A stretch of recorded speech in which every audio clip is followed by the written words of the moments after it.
உங்க லெவலுக்கு வேலை செய்யுங்கடா. என் சக்திக்கு மீறின ப்ராஜெக்ட்னு சொல்லிட்டு அப்படியே ஓடிடு. நான் உனக்கு 5 இல்லைன்னா 10 தரேன். இல்ல என்னடா பண்ணுவ?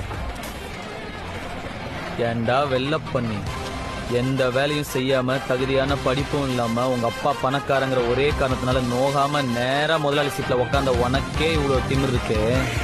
அப்பா அம்மா கஷ்டப்பட்டு ஸ்கூலுக்கு டொனேஷன் கட்டி எல்கேஜில இருந்து 10வது வரைக்கும் ஃபெயில் ஆகாம படிச்சு 10வதுல ஈஸியான குரூப் எல்லாம் விட்டுட்டு இந்த குரூப் எடுத்தாதான் இன்ஜினியர் ஆக முடியும்னு கஷ்டமான குரூப்பா எடுத்து பிசிக்ஸ்க்கு ஒரு டியூஷன், கெமிஸ்ட்ரிக்கு ஒரு டியூஷன், மேத்ஸ்க்கு ஒரு டியூஷன் ரோடா அலைஞ்சு அதுக்கு ஃபீஸ் கட்ட பெற்றவங்கள வேற ரோடா அலைய விட்டு பப்ளிக் எக்ஸாம்ல பாஸ் ஆகிறதுக்கு நைட் எல்லாம் பிளாஸ்க்ல டீ வச்சு படிச்சு காலையில அலாரம் வச்சு எந்திரிச்சு படிச்சு அதுல வாங்குற மார்க் எல்லாம் பத்தாம டிஎன்பிசி எக்ஸாம்க்கு வேற தனியா ஒரு 2 மாசம் உட்காந்து படிச்சு அதுல வாங்குற கட் ஆஃப் மார்க் யூஸ்லெஸ்ஸா போய் அம்மா நகைய அடமானம் வச்சு காலேஜ்ல சீட்டு வாங்கி ஃபர்ஸ்ட் இயர்ல இருந்து 4th இயர் வரைக்கும் வச்ச அரியர்லாம் 4th இயர்ல மொத்தமா கிளியர் பண்ணி இந்த சொசைட்டிக்குள்ள நுழைஞ்சா இந்த சொசைட்டி என்ன வேலை இல்லைன்னு செருப்பால அடிச்சு ரோடா